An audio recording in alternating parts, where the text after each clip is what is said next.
তো ছাত্রছাত্রীরা এই লকডাউন বা দুর্দিনে তোমরা সবাই বাড়িতে আছো, সবাই সুস্থ আছো। সেই জন্যে আমাদের এখন এই কষ্টকর একটু ক্লাস, যেটা আমাদেরও অসুবিধা তোমাদেরও অসুবিধা, কিন্তু তা হলেও একটু কষ্ট করে বুঝে নিতে হবে। তো দেখো, আমরা এখন শুরু করব কেমিস্ট্রি বা রসায়নের একটি ক্লাস। রসায়নের তড়িৎ রসায়ন অধ্যায়টি।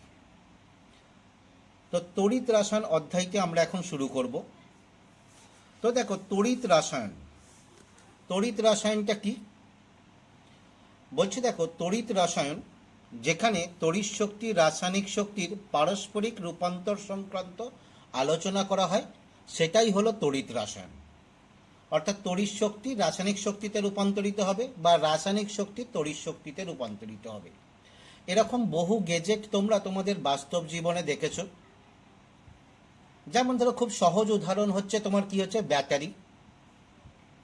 ব্যাটারিতে তোমরা দেখেছো সেখানে একটা রাসায়নিক ক্রিয়ার ফলে তড়িৎ উৎপন্ন হয়, যার ফলে আমরা বিভিন্ন কাজে মোবাইল, ক্যালকুলেটর বা আরও বড় কিছু জিনিস এর ক্ষেত্রে আমরা ব্যবহার করতে পারি।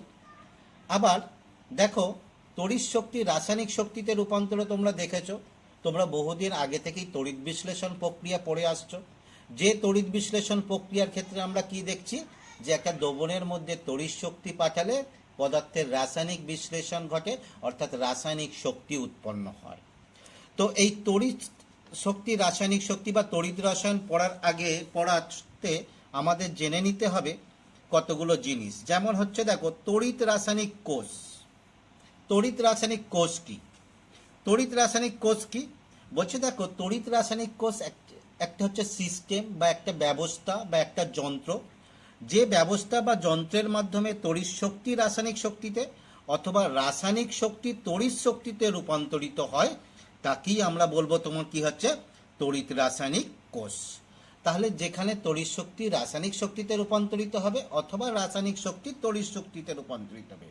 এবার দেখো, রূপান্তরটা কোন দিক থেকে কোন দিকে হচ্ছে, অর্থাৎ তড়িৎ শক্তি রাসায়নিক শক্তিতে না রাসায়নিক শক্তি তড়িৎ শক্তিতে, অর্থাৎ রূপান্তরের অভিমুখের উপর নির্ভর করে এই তড়িৎ রাসায়নিক কোষ দুই প্রকারের। একে হচ্ছে গ্যালভানিক কোষ বা ভোল্টীয় কোষ, আর এখানেই দেখো 2 নম্বরে আছে তড়িৎ বিশ্লেষক কোষ।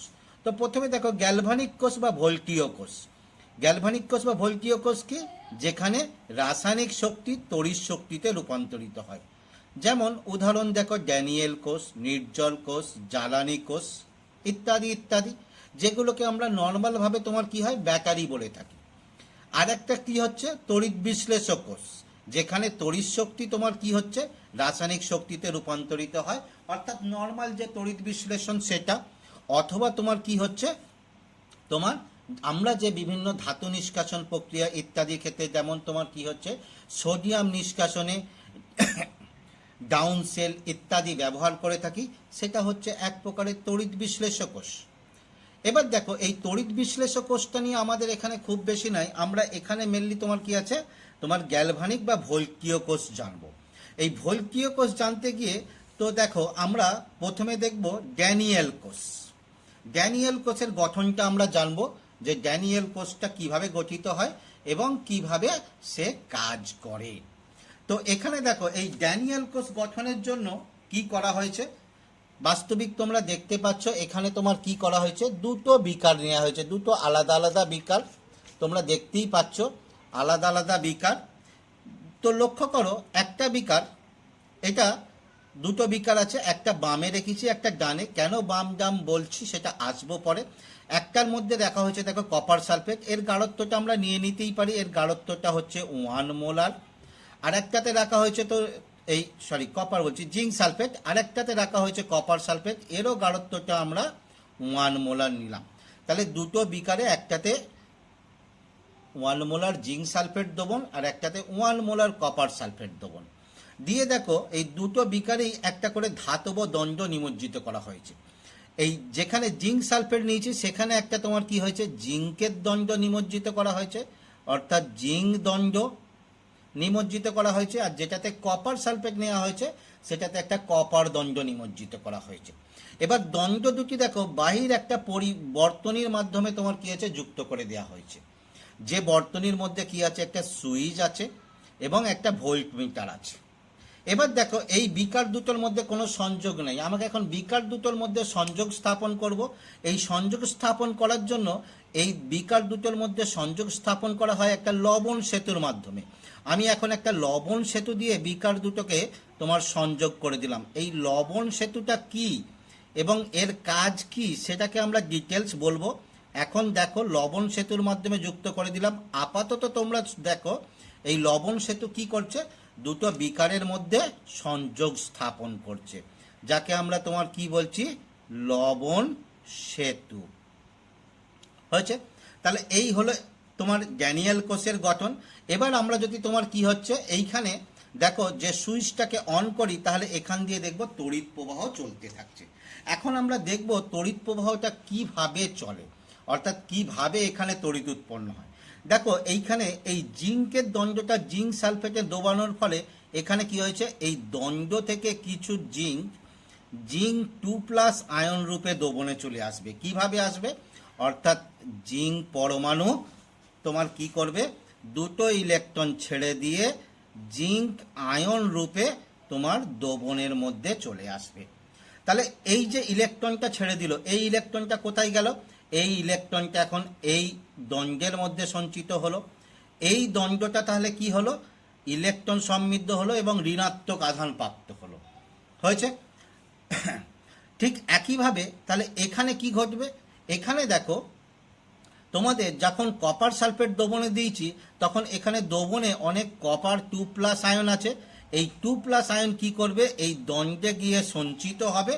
সঞ্চিত হওয়ার ফলে দণ্ড থেকে দুটো ইলেকট্রন নিয়ে দণ্ডটা ধনাত্মক আধান, অর্থাৎ কপার আয়ন দণ্ডে যাবে। কিভাবে, দুটো ইলেকট্রন নেবে, নিয়ে কপার পরমাণু পরিণত হবে, ফলে দণ্ডে ইলেকট্রনের ঘাটতি সৃষ্টি হবে এবং তোমার কি আছে, দণ্ডটা কি আধান প্রাপ্ত হবে, ধনাত্মক আধান প্রাপ্ত হবে। হয়েছে? এইখানে দেখো দুটো বিক্রিয়া ঘটছে, তাহলে এখানে ঋণাত্মক অর্থাৎ ইলেকট্রনের আধিক্য ঘটলো, এখানে ইলেকট্রনের ঘাটতি সৃষ্টি করলো। যখন আমি সুইচ দিচ্ছি, তাহলে তোমার কি হবে, এই জিঙ্ক দণ্ডে যেহেতু ইলেকট্রনের অধিক আছে, আধিক্য ঘটেছে, তাহলে জিঙ্ক দণ্ড থেকে এখানে তোমার কি হবে, পরিবহন ঘটবে। কার পরিবহন ঘটবে, ইলেকট্রনের পরিবহন, অর্থাৎ জিঙ্ক দণ্ড থেকে তোমার কি আছে, কপার দণ্ডের দিকে ইলেকট্রনের পরিবহন ঘটবে। তাহলে ঠিক একইভাবে তোমরা জানো, যেহেতু এদিকে ইলেকট্রনের পরিবহন ঘটছে, ঠিক তার বিপরীত দিকে তোমার কপার দণ্ড থেকে তোমার কি আছে, জিঙ্ক দণ্ডের দিকে তোমার কি আছে, তড়িতের পরিবহন ঘটবে। তাহলে তড়িতের পরিবহনটা ঘটছে। এবার দেখো এখানে আরো কি কি কাণ্ডটা ঘটে বা এর সঙ্গে আরো কি কি জিনিস আমাদের জানার প্রয়োজন আছে। তাহলে এখানে দেখো এই যে তড়িৎদ্বারে তোমার কি হলো, জারণ ঘটলো, এই তড়িৎদ্বারটাকে আমরা বলছি তোমার কি আছে, অ্যানোড। অ্যানোড। আর যে তড়িৎদ্বারে তোমার কি আছে, বিজারণ ঘটেছে, সেখানে আমরা তাকে বলছি তোমার কি আছে, ক্যাথোড। হয়েছে? এখানে দেখো এমনি তড়িৎ বিশ্লেষণের যে অ্যানোড ক্যাথোড, তার আধানের সঙ্গে এর আধানটা কিন্তু বিপরীত। এখানে জেনে রাখবে যে যেখানে ওর সঙ্গে একটা মিল আছে, ওখানেও দেখবে তোমার কি আছে, অ্যানোডে জারণ অর্থাৎ অক্সিডেশন ঘটে, আর ক্যাথোডে বিজারণ অর্থাৎ রিডাকশন ঘটে। তোমরা কিভাবে মনে রাখবে, যে তোমার অক্সিডেশন অ্যানোডে ঘটবে। ঠিক আছে? তাহলে এইখানে দেখো জারণ ঘটেছে, তাহলে এটা হয়েছে তোমার কি আছে, জারণ তড়িৎদ্বার। আর এখানে বিজারণ ঘটেছে, এটা হচ্ছে তোমার কি আছে, বিজারণ তড়িৎদ্বার। এবার দেখো এইখানে তাহলে এইটাকে আমরা বলছি তোমার কি আছে, জারণ তড়িৎদ্বার।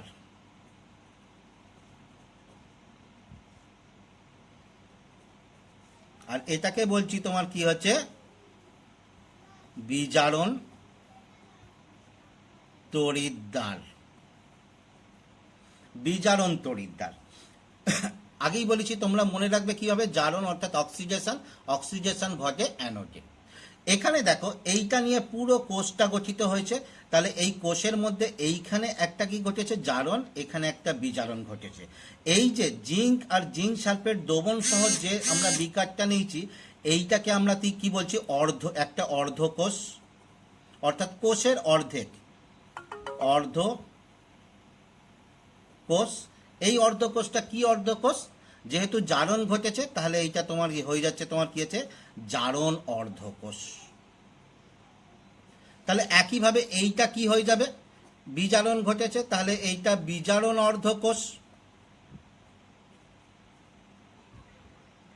এবং জারণ অর্ধকোষে দেখো যে বিক্রিয়া ঘটেছে সেইটাকে আমরা তো তোমার কি বলবো জারণ এই যে বিক্রিয়াটা তাহলে এইটাকে আমরা কি বলবো জারণ অর্ধকোষ বিক্রিয়া। জারণ অর্ধকোষ বিক্রিয়া তাহলে এই বিক্রিয়াটাকে আমরা কি বলবো বিজারণ বিক্রিয়া। তাহলে এই যে ক্যাথোডটা এটা একটা তড়িৎদ্বার,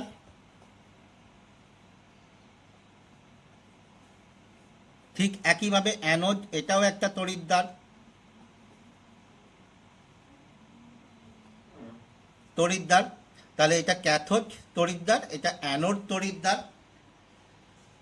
তাহলে এখানে দেখলাম এই একটা অর্ধকোষ আর এই একটা অর্ধকোষ, এই দুটো অর্ধকোষ নিয়ে সম্পূর্ণ কোষটা গঠিত হয়েছে। তার মধ্যে একটা দেখলাম তোমার কি আছে জারণ অর্ধকোষ, একটা দেখলাম তোমার কি আছে বিজারণ অর্ধকোষ।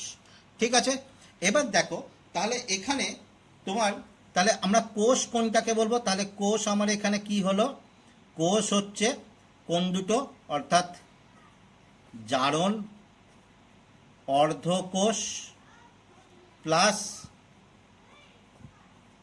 বিজারণ অর্ধকোষ, এই দুটো নিয়ে হচ্ছে আমার সামগ্রিক কোষ। তাহলে এখানে দেখো কোষ বিক্রিয়া কি হবে,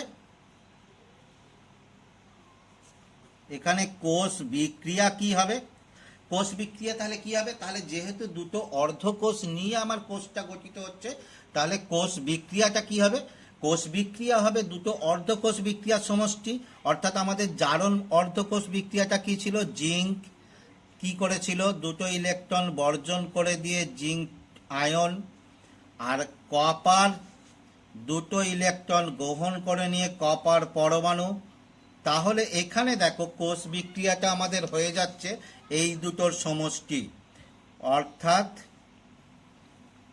Zn প্লাস Cu2 প্লাস, সেখান থেকে তোমার কি হয়ে যাচ্ছে Zn2 প্লাস প্লাস Cu। অর্থাৎ জারণ অর্ধ বিক্রিয়া বা অ্যানোড বিক্রিয়া আর ক্যাথোড বিক্রিয়া এই দুটো সমষ্টি বা জারণ অর্ধকোষ বিজারণ অর্ধকোষের সমষ্টিকে নিলেই আমরা কি পাবো মোট কোষ বিক্রিয়াটা। কেন, কারণ আমরা জারণ অর্ধকোষ এবং বিজারণ অর্ধকোষের সমষ্টিটাই তোমার কি করেছি কোষ, তাহলে তাদের বিক্রিয়াগুলোর সমষ্টি হবে তোমার কি আছে কোষ বিক্রিয়া হয়েছে।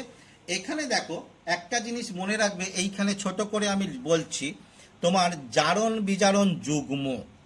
জারণ বিজারণ যুগ্ম কি, জারণ বিজারণ যুগ্ম। জারণ বিজারণ যুগ্মটা কি, জারণ বিজারণ যুগ্ম দেখো এইখানে দেখো আমরা যদি তোমার কি আছে জারণ অর্ধ বিক্রিয়া বা অ্যানোড বিক্রিয়াতে দেখি তাহলে জিঙ্ক 2 প্লাসে জারিত হয়েছে। তাহলে এই দুটোর মধ্যে তোমার কি হচ্ছে, এইটা হচ্ছে জারিত রূপ, এর এটা বিজারিত রূপ। কারণ দেখো বিজারিত রূপ কেন, কারণ জিঙ্ক 2 প্লাস দুটো ইলেকট্রন গ্রহণ করে আবার জিঙ্ক পরমাণুতে চলে আসবে। তাহলে জিঙ্ক 2 প্লাস যখন তোমার কি হবে বিজারিত হয়ে যাবে তখন জিঙ্ক পরমাণু হয়ে যাবে, তাহলে সেই জন্য এটা বিজারিত রূপ। এই জারিত রূপ এবং বিজারিত রূপের সমষ্টিটাকেই বলা হচ্ছে তোমার কি আছে জারণ বিজারণ যুগ্ম। তাদেরকে কিভাবে প্রকাশ করা হয় জারণ বিজারণ যুগ্মকে, অর্থাৎ তোমার কি আছে অক্স রেড এই আকারে তোমার কি আছে প্রকাশ করা হয়। তাহলে আমরা যদি দেখো অ্যানোড বিক্রিয়াটার ক্ষেত্রে প্রকাশ করি, অ্যানোড বিক্রিয়াটার ক্ষেত্রে প্রকাশ করি যে জারণ বিজারণ যুগ্ম, তাহলে এখানে তোমার কি আছে অক্সিডেশন রূপ কি জিঙ্ক 2 প্লাস জিঙ্ক। ঠিক একইভাবে ক্যাথোডের ক্ষেত্রে যদি প্রকাশ করি, দেখো ক্যাথোডের ক্ষেত্রে প্রকাশ করি তাহলে এখানে জারিত রূপ কোনটা Cu2 প্লাস দাড়ি Cu। তাহলে দেখো ডান দিক বা বাঁ দিক কোনটা কোন দিকে আছে সেটা ব্যাপার নয়, আমরা কি আকারে জারণ বিজারণ যুগ্মকে প্রকাশ করব অক্স বাই রেড, তাহলে zinc 2 plus zinc, copper 2 plus by copper.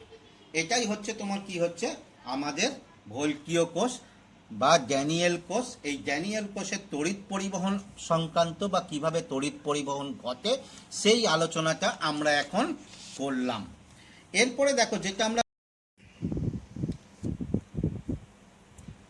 তো দেখো আমরা এখন দেখব লবণ সেতুটা কি। লবণ সেতুটা এই যে দেখতে পাচ্ছ, এটা বলেছিলাম দুটো তড়িৎদ্বারকে সংযোগ করার জন্য আমি একটা লবণ সেতু লাগিয়েছি। ছবিটা দেখেই বুঝতে পারছো এটা একটা ইউ আকৃতির নল। তো এখন আমরা দেখব এটা কিভাবে তৈরি হয় এবং এর কাজ কি। তো দেখো লবণ সেতু তৈরি হয় লবণ, তার সঙ্গে সামান্য আগার আগার পাউডার মেশানো হয়, যেটা একটা আঠালো ভাব আনার জন্য মিশিয়ে উত্তপ্ত করা হয়। উত্তপ্ত করে একটা ইউ আকৃতির কাঁচের নলে ঢেলে ঠান্ডা করলে ওটা লেইয়ের মতো জমে যায়, সেটাকেই লবণ সেতু রূপে ব্যবহার করা হয়। তো এখন এই লবণ সেতুতে ব্যবহৃত লবণ সম্পর্কে কিছু জানা দরকার। লবণ সেতুতে ব্যবহৃত লবণ এমন হওয়া দরকার যেখানে ক্যাটায়ন এবং অ্যানায়নের গতিবেগ সমান। এখন গতিবেগটা কোথায় সমান?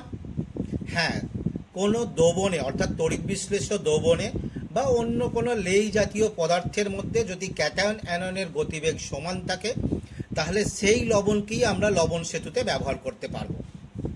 যেমন এখানে উদাহরণ তোমরা দেখতে পাচ্ছ, এগুলো potassium chloride, potassium nitrate, ammonium nitrate.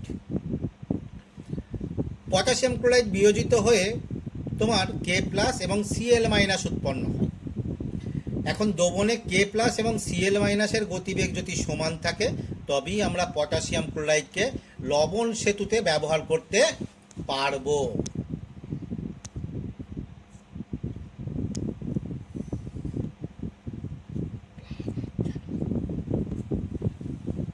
ঠিক আছে, এবার দেখো আমরা দেখব লবণ সেতুর কাজ। লবণ সেতুর কাজ কি হলো? দুটি অর্ধকোষের মধ্যে সংযোগ স্থাপন। এই যে দুটি অর্ধকোষ আছে, এই দুটো অর্ধকোষের মধ্যে এ সংযোগ স্থাপন করে, যাতে দুটো অর্ধকোষের মধ্যে সংযোগও রইল এবং দুটো পৃথক দ্রবণ পরস্পরের সঙ্গে মিশে যেতে পারে না। আর একটা বিশেষ কাজ হচ্ছে দ্রবণ দুটিকে তড়িৎ নিরপেক্ষ রাখা। এই তড়িৎ নিরপেক্ষ রাখা ব্যাপারটা কীরকম? খেয়াল করো, যখন জিঙ্ককে জিঙ্ক সালফেট দ্রবণে ডোবানো হয়েছিল অর্থাৎ জিঙ্ক দণ্ডকে, তখন দণ্ড থেকে জিঙ্ক পরমাণু জিঙ্ক 2+ আয়ন রূপে দ্রবণে চলে এসছে। ফলে দ্রবণে ধনাত্মক আধানের পরিমাণ বেড়ে গেছে এবং দ্রবণটা ধনাত্মক আধানগ্রস্ত হয়ে গেছে। তাহলে দ্রবণটা যদি ধনাত্মক আধানগ্রস্ত হয়ে থাকে, পুনরায় জিঙ্ক দণ্ড থেকে ধনাত্মক আয়ন দ্রবণে আসবে না। একইভাবে তোমার কপারের ক্ষেত্রেও প্রযোজ্য। তাহলে তোমার প্রক্রিয়াটা বন্ধ হয়ে যাবে। তা সেই জন্য এখানে লবণ সেতুর ভূমিকাটা কি? যখনই দ্রবণে জিঙ্ক প্লাস আয়নের পরিমাণ বেড়ে গেল, দেখো লবণ সেতুতে যে আমরা KCl নিয়েছিলাম তার যে Cl মাইনাস আয়নটা লবণ সেতু থেকে বের হয়ে এসছে, এসে দ্রবণে এসছে, এসে কিছুটা পরিমাণ জিঙ্ক আয়নকে প্রশমিত করেছে। আর কি হয়েছে? আর কিছুটা জিঙ্ক আয়ন, যেমন এক অ্যানায়ন বেরিয়ে এসছে, এখানে কিছুটা জিঙ্ক আয়ন লবণ সেতুর মধ্যে প্রবেশ করেছে। ফলে এই দ্রবণটা তড়িৎ নিরপেক্ষ থেকেছে। একইভাবে কপার 2+টা ধাতব দণ্ডে সঞ্চিত হওয়ার ফলে এখানে সালফেট আয়নের গাঢ়ত্ব বেড়ে যায়, ফলে দ্রবণটা ঋণাত্মক আধানগ্রস্ত হয়ে পড়ে। সেই জন্য এখানে কি হয়েছে? লবণ সেতু থেকে পটাশিয়াম আয়ন K+ আয়ন বেরিয়ে এসে এই ঋণাত্মক সালফেট আয়নকে কিছুটা প্রশমিত করেছে, আর সালফেট আয়নও কিছুটা লবণ সেতুর মধ্যে প্রবেশ করে তোমার দ্রবণটাকে তড়িৎ নিরপেক্ষ রেখেছে। তাহলে এই হলো লবণ সেতুর কাজ। তো এবার আমরা আরেকটা সহজ এবং সরল কোষ দেখব, সরল ভোল্টীয় কোষ, যার মধ্যে তেমন কিচ্ছু নাই, খুব সিম্পল ব্যাপার। তো দেখো সরল ভোল্টীয় কোষ কি আছে। এখানে একটা বিকারের মধ্যে লঘু সালফুরিক অ্যাসিড দ্রবণ নেওয়া হয়েছে। তোমরা জানো লঘু সালফুরিক অ্যাসিড বিয়োজিত হয়ে H+ SO4- আয়ন উৎপন্ন করে। এই বিকারের মধ্যে তো দুটো তড়িৎদ্বার, একটা হচ্ছে জিঙ্ক দণ্ড আর একটা কপার দণ্ড নিমজ্জিত করে দেওয়া হয়েছে।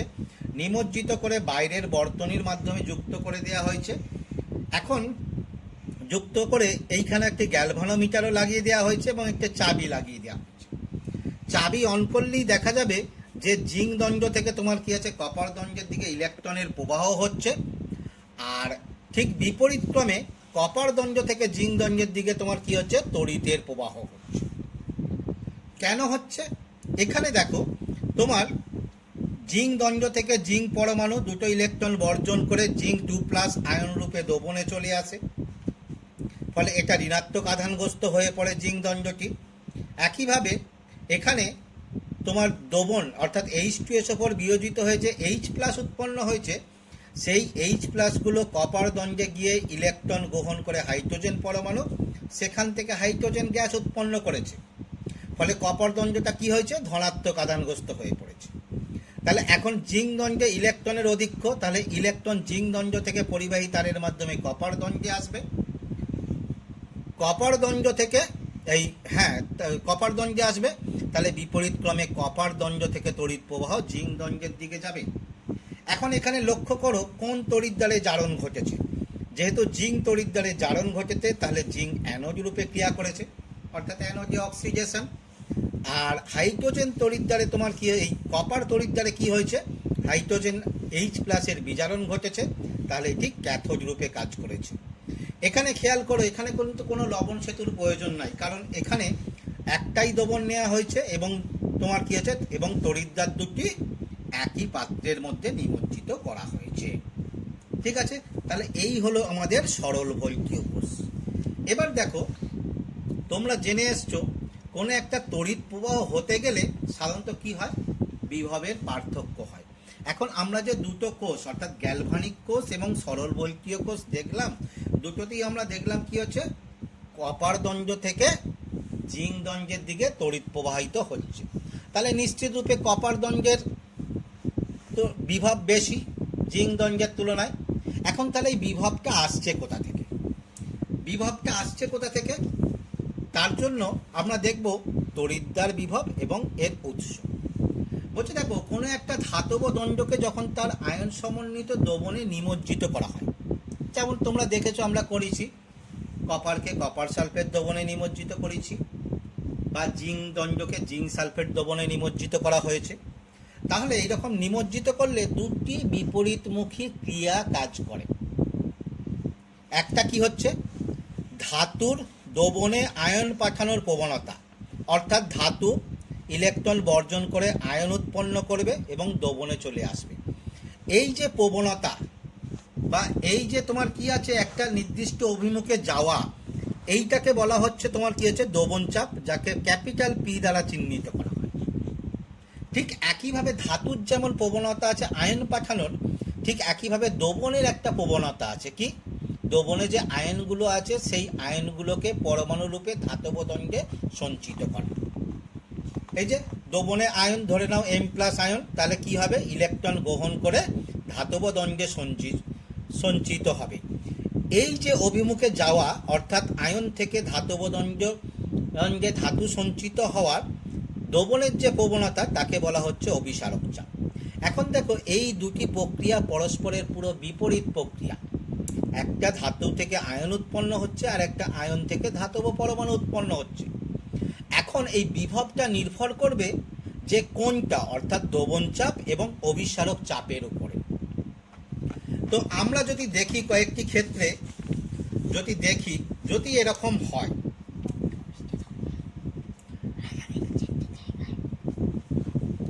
যদি এরকম হয় অর্থাৎ দ্রবণ চাপের মান অভিসারক চাপের তুলনায় বেশি, যেমন তোমরা দেখেছো যখন আমরা ধাতব জিঙ্ক দণ্ডকে জিঙ্ক সালফেট দ্রবণের মধ্যে নিমজ্জিত করেছিলাম, তাহলে এক্ষেত্রে আমরা দেখব যে এক্ষেত্রে দ্রবণ চাপের মান অভিসারক চাপের অপেক্ষা বেশি।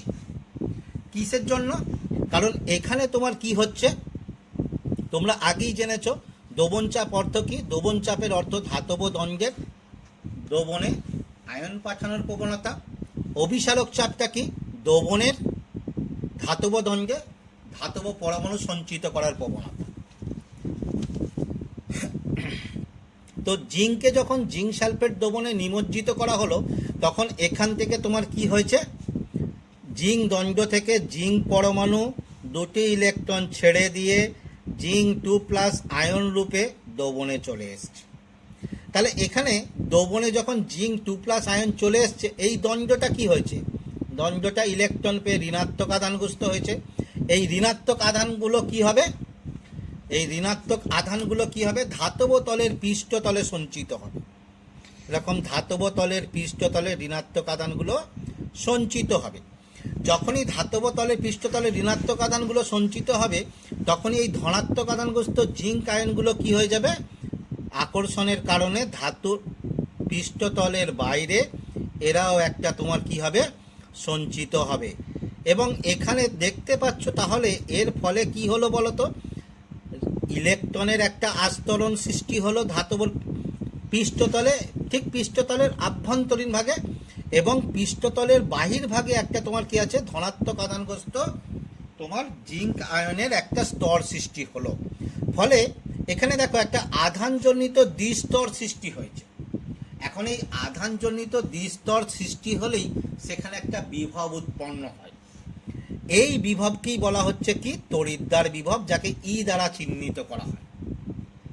এখন খেয়াল করো, ই দ্বারা চিহ্নিত করা হয়।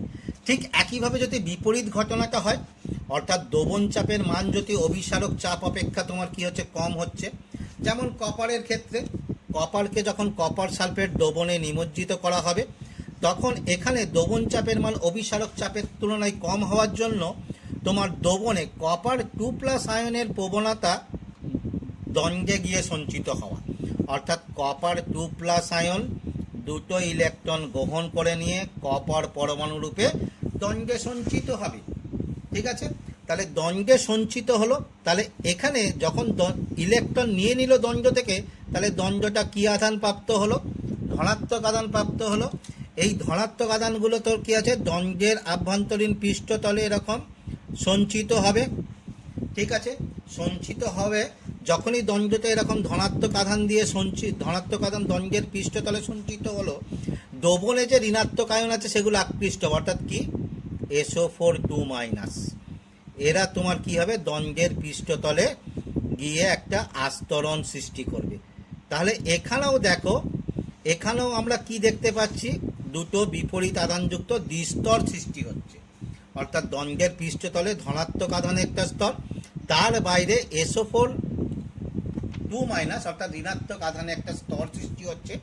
এখানেও আমরা দেখলাম যে একটা আধানজনিত দ্বিস্তর সৃষ্টি হচ্ছে, এবং আধানজনিত দ্বিস্তর সৃষ্টি হলেই কি হবে, একটা বিভব সৃষ্টি হবে, যেটা হচ্ছে তড়িৎদ্বার বিভব। কিন্তু এখানে খেয়াল করো যে এই যে তড়িৎদ্বার বিভবটা, দুটো বিপরীত প্রক্রিয়া দেখানো হয়েছে। কীরকম বিপরীত প্রক্রিয়া দেখানো হয়েছে, এখানে যে তড়িৎদ্বার বিভব সৃষ্টি হয়েছিল সেটা কি হয়েছে, জারণের ফলে সৃষ্টি হয়েছিল, সেই জন্য এটাকে বলা হচ্ছে জারণ তড়িৎদ্বার বিভব। এখানে যে তড়িৎদ্বার বিভব সৃষ্টি হয়েছে সেটা কি হয়েছে, বিজারণের ফলে সৃষ্টি হয়েছে, সেই জন্য একে আমরা বলছি বিজারণ তড়িৎদ্বার বিভব। এখন আরেকটা ক্ষেত্র রয়ে গেল, যদি কোনো ক্ষেত্রে এরকম হয় যে দ্রবণ চাপ আর অভিসারক চাপ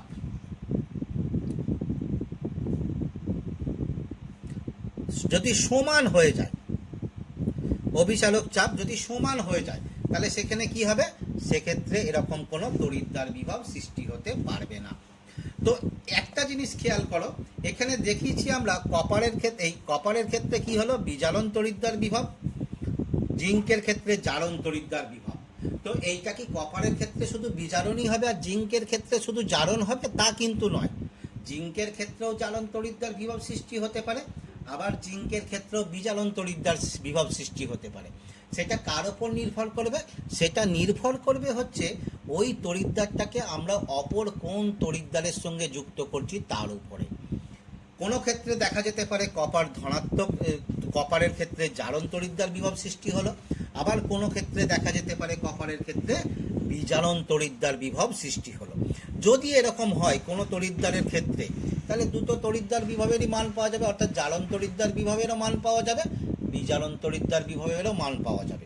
এই মান নির্ণয়টা আমরা পরে দেখব, মান পাওয়া যাবে। সেই মানটা কীরকম হবে, কোনো তড়িৎদ্বারের ক্ষেত্রে জারণ তড়িৎদ্বার বিভব অর্থাৎ তোমার কি আছে, জারণের জন্য তোমার দেখো অক্স ও এক্স দ্বারা চিহ্নিত করা হলো ই অক্স, জারণ তড়িৎদ্বার বিভব, এবং বিজারণ তড়িৎদ্বার বিভব অর্থাৎ রিডাকশনের জন্য রেড আর ইডি রেড, এই দুটোর মান অর্থাৎ কোনো একটা নির্দিষ্ট তড়িৎদ্বারের ক্ষেত্রে একটা নির্দিষ্ট গাঢ়ত্বে জারণ তড়িৎদ্বার বিভবের মান এবং বিজারণ তড়িৎদ্বার বিভবের মান সমান হবে। কিন্তু দেখো এখানে চিহ্নটা খেয়াল করো, কিন্তু বিপরীত চিহ্ন যুক্ত হবে, অর্থাৎ জারণ তড়িৎদ্বার বিভব যদি তোমার কি হয় ঋণাত্মক হয় তাহলে বিজারণ তড়িৎদ্বার বিভব ধনাত্মক হবে, আর বা বিপরীতটা হতে পারে। কি হবে আমরা পরে দেখব। যেমন এখানে খেয়াল করো জিঙ্কের ক্ষেত্রে তোমার জারণ তড়িৎদ্বার বিভব হচ্ছে কত, +0.67 ভোল্ট, আর বিজারণ তড়িৎদ্বার বিভব হচ্ছে কত, -0.76 ভোল্ট, এটা -0.76 ভোল্ট, অর্থাৎ জারণ তড়িৎদ্বার বিভব এবং বিজারণ তড়িৎদ্বার বিভব সমান হবে কিন্তু বিপরীত চিহ্নযুক্ত হয়েছে। এখন আমরা দেখব এই তড়িৎদ্বার বিভবের মানগুলো কার ওপরে নির্ভর করে। যদি আমরা দেখি দেখো তড়িৎদ্বার বিভবের মান বিভিন্ন ধাতু, আমি যেমন বললাম এটা জিঙ্কের ক্ষেত্রে, তাহলে এই মানটা নিশ্চয়ই কপারের ক্ষেত্রে হবে না, অর্থাৎ ধাতুর প্রকৃতি পাল্টালে তোমার কি হচ্ছে তড়িৎদ্বার বিভবের মান পাল্টে যাবে। তাহলে কিসের উপর নির্ভর করবে, ধাতু ও যে দ্রবণে নিমজ্জিত করা হচ্ছে সেই দ্রবণের প্রকৃতি। আর কিসের উপর নির্ভর করবে, তড়িৎ বিশ্লেষ্য দ্রবণে আয়নের গাঢ়ত্ব, অর্থাৎ সোজা কথায় দ্রবণের গাঢ়ত্বের উপরে। আর কিসের উপর নির্ভর করবে, উষ্ণতার উপরে। তাহলে এই তিনটে জিনিস, ধাতু দ্রবণের প্রকৃতি, তড়িৎ বিশ্লেষ্য দ্রবণে আয়নের গাঢ়ত্ব আর উষ্ণতা। তো এদের ক্ষেত্রে আমাদের ক্ষেত্রে দেখো ধাতুর ক্ষেত্রে বা ধাতব দ্রবণ পৃথক হলে যে পৃথক হয় সেটা তো আমরা পরিমাপ করলেই পেয়ে যাব। এখানে তড়িৎ বিশ্লেষ্য দ্রবণের গাঢ়ত্বের উপর কিরূপ নির্ভর করে সেইটা আমরা বিশদভাবে জানব। তাহলে এইটা জানবো আমরা কি দ্বারা, বলছে এইটা জানবো আমরা নানাস্টের সমীকরণ দ্বারা, তড়িৎদ্বার বিভব সংক্রান্ত নানাস্টের সমীকরণ। এখন তড়িৎদ্বার বিভব উপাদানের গাঢ়ত্বের উপর কিরূপ নির্ভর করে তা আমরা এই নাস্টের সমীকরণের সাহায্যে বুঝব। যে কোনো একটা বিক্রিয়া, ধরে নাও এটা একটা বিক্রিয়া, অর্থাৎ এ মোল এ বি মোল বি সঙ্গে বিক্রিয়া করে সি মোল সি ডি মোল ডি উৎপন্ন করেছে। বিক্রিয়াটা ভালো করে খেয়াল করো, এখানে একটা আছে এন মোল ই, অর্থাৎ বিক্রিয়া করার সময় এন মোল ইলেকট্রন গ্রহণ করেছে।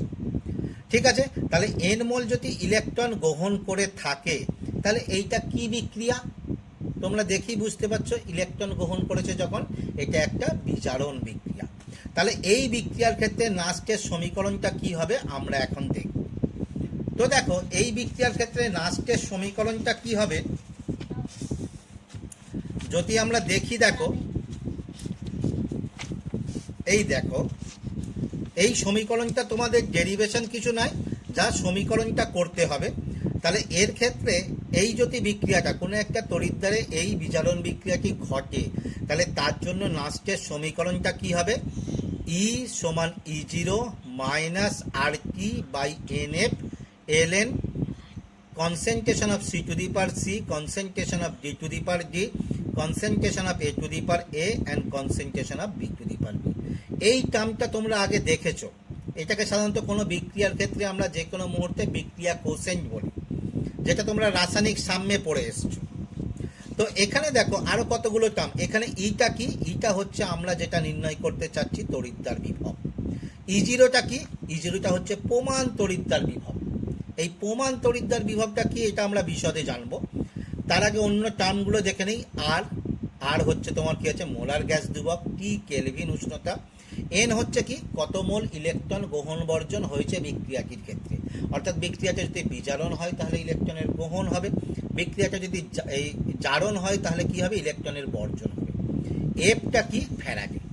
তো এখন এই সমীকরণগুলোর ক্ষেত্রে দেখো এই যে এন এর মানটা পরিবর্তন হতে পারে, বিভিন্ন বিক্রিয়ায় বিভিন্ন পরিমাণ ইলেকট্রন গ্রহণ বর্জন হয় তোমরা জানো। যেমন ধরো 1 মোল যদি জিঙ্ক ইলেকট্রন বর্জন করে তাহলে 2 মোল ইলেকট্রন বর্জন করবে, আবার 1 মোল H+ যদি ইলেকট্রন গ্রহণ করে তাহলে 1 মোল ইলেকট্রন গ্রহণ করবে। সেই জন্য এন এর মানটা পরিবর্তন হতে পারে। এটাকে যদি আমরা লগে নিয়ে যাই, এলএনটাকে লগে নিয়ে যাই, তাহলে এখানে শুধু আমাদের কি করতে হবে, 2.303 দিয়ে গুণ করে দিতে হবে। তো এই গুণটা যখনই করছি দেখো তখন আমরা কি দেখতে পেলাম, এখানে এই মানগুলো, এই এন বাদে যে অবশিষ্ট মানগুলো, এই মানগুলোর মান সব ধ্রুবক, অর্থাৎ আর টি, টি মানে টি এর উষ্ণতা আমরা যদি একটা নির্দিষ্ট উষ্ণতায় করি, এফ তোমরা জানো ফ্যারাডে, এদের মানগুলো যদি এসআইতে করি এবং টি এর মান সাধারণত আমরা যে নর্মালভাবে প্রমাণ উষ্ণতা বলি সেই প্রমাণ উষ্ণতায় যদি নিয়ে থাকি, তাহলে আমরা দেখব যে 25 ডিগ্রি সেন্টিগ্রেড উষ্ণতায় আর এর মান 8.314, টি আমরা এটা নিয়েছি এত কেলভিন, এফ হচ্ছে কত, এত কুলম, তোমরা জানো কুলম সমান তোমার কি হয়ে যায়, জুল বাই ভোল্ট। তাহলে এই মানগুলোকে যদি আমরা বসিয়ে দিই, এই মানগুলোকে যদি আমরা বসিয়ে দিই কোথায়, এর ক্ষেত্রে অর্থাৎ 2.303 আর টি বাই এফ, এই মানগুলো যদি বসাই তাহলে কি হবে, 2.303 ইন্টু 8.314 ইন্টু 298 বাই 96,500। ঠিক আছে, এককগুলো প্রপার বসিয়ে দিলে এর এককটা দেখো এখানে দেখতে পাচ্ছ, এই জুল, এখানে জুল কেটে গিয়ে থাকবে এখানে ভোল্ট, এবং এর মানটা আসে কত, 0.059 ভোল্ট। এই যে এর মানটা দেখো 0.059 আসছে, তাহলে সমীকরণটাকে সহজভাবে আমরা কি লিখতে পারি, ই সমান E0 minus 0.059 by n into log C to the power C D to the power D by A to the power A and B to the power. হয়েছে? তাহলে এইটাকে আমরা বিভিন্ন তড়িৎদ্বারের ক্ষেত্রে বা তড়িৎদ্বার বিক্রিয়ার ক্ষেত্রে কি হয় সেটা আমরা দেখব। এখন দেখো একটা তড়িৎদ্বার বিক্রিয়া লেখা আছে যেখানে তোমার কি আছে, জিঙ্ক 2+, দুটো ইলেকট্রন গ্রহণ করে জিঙ্ক পরমাণুতে পরিণত হয়েছে। তাহলে এর ক্ষেত্রে E0 কত হবে, এই সমীকরণ থেকে দেখো প্রথমেই দেখো বিজারণ বিক্রিয়াটা কি বিক্রিয়া, বিজারণ বিক্রিয়া, তাহলে আমরা কি লিখব, E0 রেট এই ই রেট সমান E0 রেট মাইনাস কত, 0.059 বাই এন এর মান এখানে কত, 2 মোল ইলেকট্রন হয়েছে ইন্টু লগ, তাহলে এখানে দেখো বিক্রিয়াজাত পদার্থ মাইনাস বিক্রিয়ক, তাহলে concentration of zinc by concentration of zinc 2+ ion হয়েছে। এখানে দেখো এই জিঙ্ক এটা একটা ধাতু, তাহলে ধাতুর ক্ষেত্রে বা বিশুদ্ধ ধাতুর ক্ষেত্রে তোমরা জানো তাদের সক্রিয়তা 1 হয়, এটা আমরা প্রমাণ তড়িৎদ্বার বিভব পড়তে গিয়ে আরও একবার দেখব। হয়েছে? তাহলে এখানে দেখো যদি আমরা দেখি তাহলে ই রেট সমান কি হয়ে যাচ্ছে, E0 rate minus 0.059 by 2 log, এটা 1 বসিয়ে দিলাম, এটা Zn2+, এইটা কি আমরা কি লিখতে পারি, দ্যাট ইজ E0 রেট, মাইনাসটা প্লাস করে উল্টে দিচ্ছি, তাহলে 0.059 বাই 2 ইন্টু লগ Zn2+, এইটা। ঠিক একইভাবে অপর একটা বিক্রিয়া লেখা আছে দেখো, কোষ বিক্রিয়া, এখানেও দেখো সেই জিঙ্ক তড়িৎদ্বারের ক্ষেত্রেই লিখেছি, কিন্তু বিপরীত বিক্রিয়া আগেরটার তুলনায়, জিঙ্ক পরমাণু ইলেকট্রন বর্জন করে জিঙ্ক আয়নে পরিণত হয়েছে, তাহলে এখানে জারণ ঘটেছে। তাহলে এখানে যদি জারণ ঘটে থাকে তাহলে এখানে তড়িৎদ্বার বিভবটা কি তড়িৎদ্বার বিভব হবে, জারণ তড়িৎদ্বার বিভব। তাহলে আমরা কি করব, দ্যাট ইজ ই অক্স সমান কি হবে, E0 অক্স মাইনাস কত, 0.059 বাই কত মোল ইলেকট্রন, 2, তাহলে 2 মোল ইলেকট্রন ইন্টু লগ কত, Zn2+ বাই Zn, তাহলে এখানে যদি এইখানে Zn এর মান 1, তাহলে ই অক্স সমান E0 ox minus 0.059 by 2 into log Zn2+, এখানে উল্টানো হয়নি সেই জন্য মাইনাসটা থেকে যাচ্ছে। এখানে দেখো আরেকটা তড়িৎদ্বার বিক্রিয়া লিখেছি। হ্যাঁ, এইটা বলার আগে একটা বলে দিই তোমাদের, এই যে তড়িৎদ্বার বিভব আমরা দেখলাম, আমরা তড়িৎদ্বার বিভব বলার সময় দেখো ওখানে একটা জিনিস একটু ওভারলুক করে যাওয়া হয়েছিল, যেটা এই তড়িৎদ্বারের উদাহরণে এসে গেছে। তড়িৎদ্বার বিক্রিয়াটা দেখো, H+ আয়ন ইলেকট্রন গ্রহণ করে হাইড্রোজেনে পরিণত হয়েছে। তাহলে এখানে কিন্তু কোনো ধাতু নাই। তাহলে তোমরা দেখলে তড়িৎদ্বার বিভবের ক্ষেত্রে শুধু যে ধাতুকে তার লবণে নিমজ্জিত করলে বা তার আয়নের দ্রবণে নিমজ্জিত করলে তা হবে তা নয়, অধাতুর ক্ষেত্রেও হবে। অর্থাৎ কোনো অধাতুকে তার দ্রবণ সমন্বিত আয়নে যদি নিমজ্জিত করা হয় তাহলে হবে। যেমন হাইড্রোজেন গ্যাসকে যদি H প্লাসের দ্রবণে নিমজ্জিত করা হয়, এবার কিভাবে নিমজ্জিত করা হয় সেটা আমরা আসবো, দেখতে পাবে আস্তে আস্তে। হাইড্রোজেনকে বা ক্লোরিন গ্যাসকে Cl মাইনাসের দ্রবণে যদি নিমজ্জিত করা হয় তাহলে সেখানেও তড়িৎদ্বার বিভব সৃষ্টি হবে, এবং এই প্রকার তড়িৎদ্বারগুলোকে বলা হয় গ্যাস তড়িৎদ্বার। তাহলে এইখানে যদি আমরা হাইড্রোজেন গ্যাসের ক্ষেত্রে বিক্রিয়াটা লিখি, দেখো ঠিক আছে, তাহলে এখানে দেখো কি বিক্রিয়া ঘটেছে, বিজারণ বিক্রিয়া। তাহলে তোমার কি হচ্ছে, ই রেড সমান E0 রেড মাইনাস 0.059 বাই কত মোল ইলেকট্রন, 2 ইন্টু লগ, এখানে দেখো হাইড্রোজেন, তাহলে এর সক্রিয়তাকে আমরা কি দ্বারা প্রকাশ করব, অংশ চাপ। তাহলে হাইড্রোজেনের অংশ চাপ minus concentration of H plus তার স্কোয়ার। ব্যাস এইটাই। এখানে দেখো আরেকটা তড়িৎদ্বার দেওয়া হয়েছে, যেটা তোমার কি হয়েছে, সাধারণত লবণের ক্ষেত্রে কি হয়েছে দেখো, তোমার Mn4 মাইনাস অর্থাৎ পারম্যাঙ্গানেট বিজারিত হয়ে ম্যাঙ্গানাস আয়নে পরিণত হয়েছে। তাহলে পারম্যাঙ্গানেট বিজারিত হয়ে ম্যাঙ্গানাস আয়নে পরিণত হয়েছে, কত মোল ইলেকট্রন গ্রহণ করেছে, 5 মোল ইলেকট্রন গ্রহণ করেছে। তাহলে এক্ষেত্রে হ্যাঁ, তাহলে 5 মোল, হ্যাঁ তাহলে 5 মোল ইলেকট্রন গ্রহণ করেছে, তাহলে এখানেও বিজারণ বিক্রিয়া। তাহলে এর ক্ষেত্রে যদি আমরা দেখি কি দেখব, যে তোমার ই রেড সমান E0 রেড মাইনাস কত 0.059 বাই কত হবে 5 মোল ইলেকট্রন, তাহলে 5 ইন্টু লগ বিক্রিয়াজাত পদার্থ অর্থাৎ Mn2 প্লাস জল 4 বাই তোমার কি হচ্ছে MnO4 minus H plus.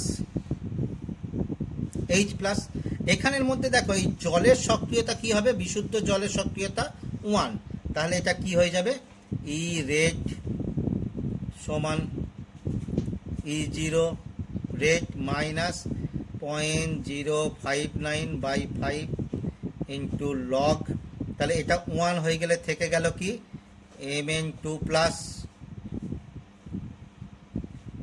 MnO4 minus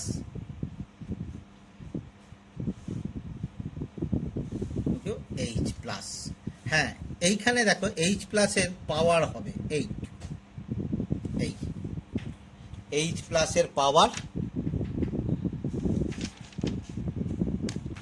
তো এইখানে দেখো আমরা এই দ্রবণের তড়িৎদ্বার বিভব সংক্রান্ত তাহলে নাস্টের সমীকরণটা আমরা জানলাম। এরপরে আমাদের তাহলে শুরু করতে হবে কি, যেটা বাকি রয়ে গেছে, প্রমাণ তড়িৎদ্বার বিভব। এই প্রমাণ তড়িৎদ্বার বিভবটা আমরা পরের ক্লাসে দেখব, যে প্রমাণ তড়িৎদ্বার বিভবটা আমরা কি জিনিসটা কি এবং সেটা কিভাবে নির্ণয় করছি। আজকে এই পর্যন্তই এখন।